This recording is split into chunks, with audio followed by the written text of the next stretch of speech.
Hello guys, welcome to this channel once again. Today I'm in the central region and behind me is the biggest palace in Africa. If it's the biggest palace in Africa, automatically it becomes the biggest palace in Ghana. Did you know about this? I bet you didn't know. I didn't know either. If you're as anxious as I am, stay with me to the end of this video while we unravel the hidden beauties of this beautiful palace. Let's go inside. Please do me one favor. Just hit the subscribe button if you haven't done so yet. Like this video and stay to the end. So one major thing I remembered seeing while on my way to Assin Kushea was several signages that had the inscription, the neatest town in Ghana. That was not all. There was another signage that stood across the road leading to the township, which had inscriptions welcoming visitors to the township. I couldn't keep my calm again. My anticipation was so high. I kept asking myself how many communities or townships in Ghana, even the big cities, are so keen on their PR like this. The main entrance to the palace looked so simple and very unassuming. The aesthetics at the entrance was to keep you in a cool and relaxed manner for the bigger things ahead. So I met Sajayao at the security post. He was very kind and he smiled through most of our conversations. Originally I thought he was going to be my tour guide. It was quite unfortunate for me that I visited the site on a Sunday, and because it was still a weekend, there were no regular workers available, which meant that I would go through my tour without a tour guide. The main entrance, you'd have to walk about 250 meters, and then you'll be met with another entrance again. After this entrance, there's another walk of about 150 meters before you get to the main palace. One thing I love about this place is how the buildings are immersed into nature. There are trees all over, and I bet you any nature lover would love this place.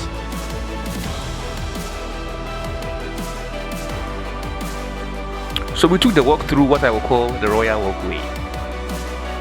Not long after we arrived at the palace, and this was a sight to behold. And on the topmost part of the building is the emblem for the palace. Don't forget, this palace is still under construction. The beauty and the staggering nature of the palace is clear, and I can't wait to see the completion of this project. Dear subscribers, at this point, can we have a minute silence for this beautiful palace?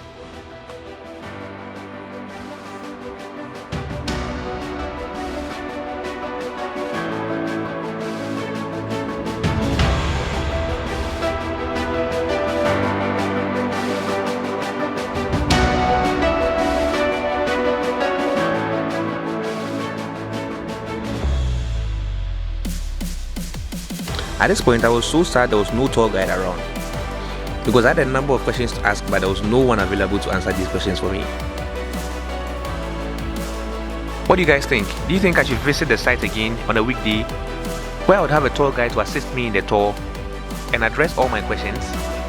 Let me know what you think in the comment section, guys.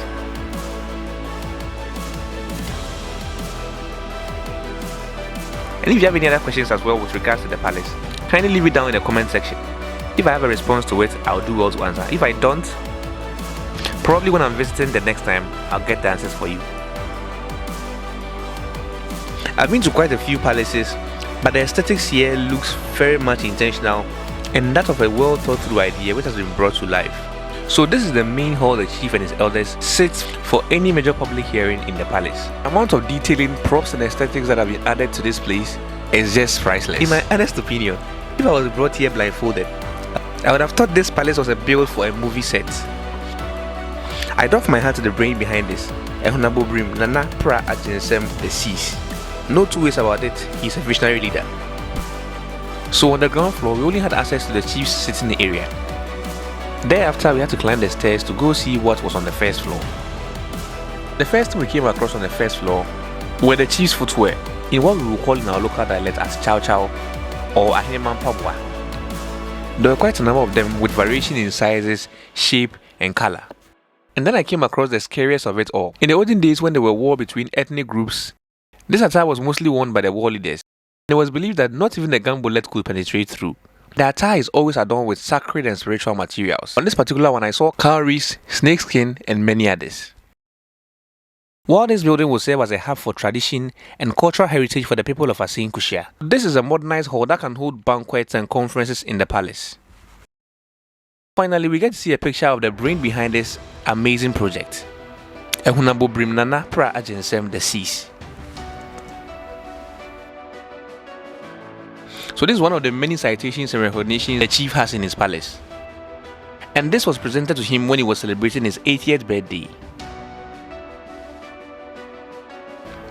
I must admit that gradually, this place will become a tourist hotspot in the country.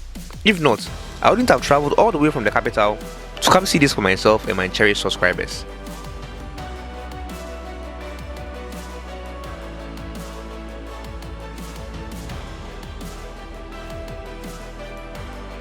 So the recognition goes on and on and on and on. So I'm sure when the palace is finally completed, there will be a special room where all these awards, pictures and recognition will be hanged.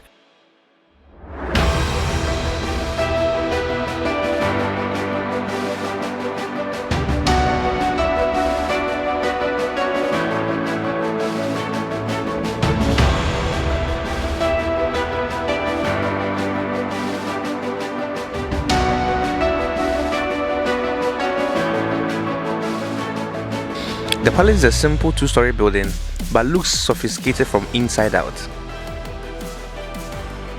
An enviable attribute or task the chief and the community have worked so hard on is for Assin Kushea to become the cleanest town in Ghana.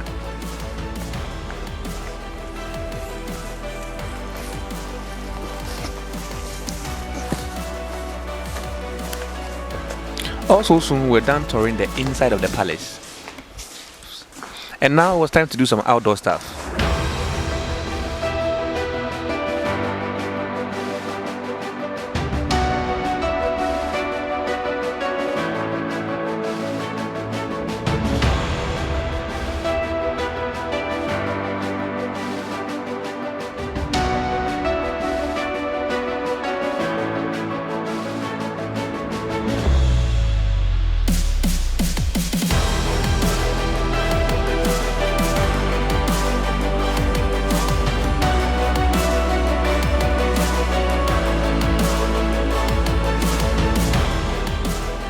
One thing that is so prominent on the site, and that even when you close your eyes you will still see it, is the number of sculpture pieces that are present on the site.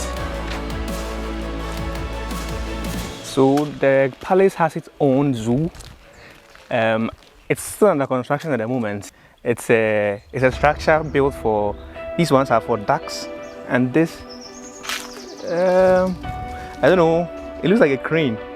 If those into football, you would realize that the nickname for the national team for the Ugandans are the cranes of Uganda. So this looks to me like a crane. If that's correct, you can let me know in the comment section. If that's not, and if you know about it, please let me know what kind of animal this bird is. It looks curious, eh? You like me? You like me? Ouch. Looks to me like a friendly bird. Anyway, let's keep on touring around and see what more we can see. Oh boy. So there you go. There's an ostrich here as well. These birds can be pretty dangerous, so I don't want to get so much close to it. I don't know if you can see from behind. Is it even visible to you guys? That's an ostrich over there.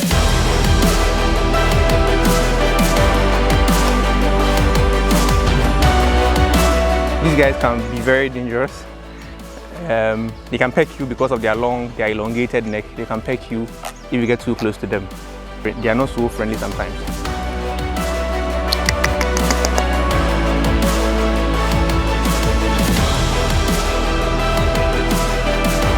So there are a lot of birds on site. So aside the ducks, crane and ostrich you saw earlier on, there's guinea fowl. I also came across turkey on the site.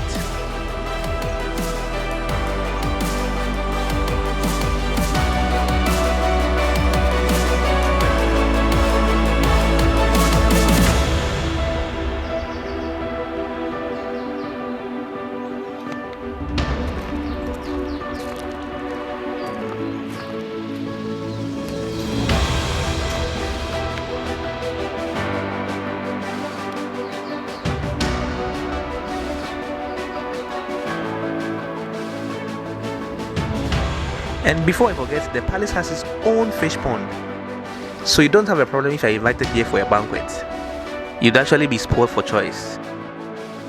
So I thought I had seen it all. This vintage style yet modern chariot, adorned with gold ornaments. And interestingly, this vehicle is an electric vehicle, which means it leaves no carbon footprint on the ecosystem. Now this is a true cocktail of luxury and royalty. Another thing that is so much in excess in the palace, you will literally find this Ghana themed trash can almost on every part of the palace.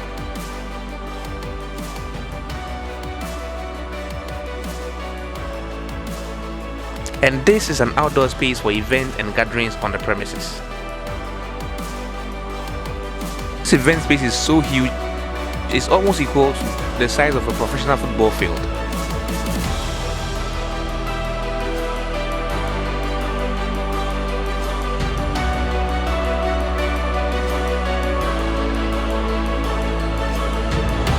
Well, there are a few more sculpture pieces that adds the cultural significance of the space.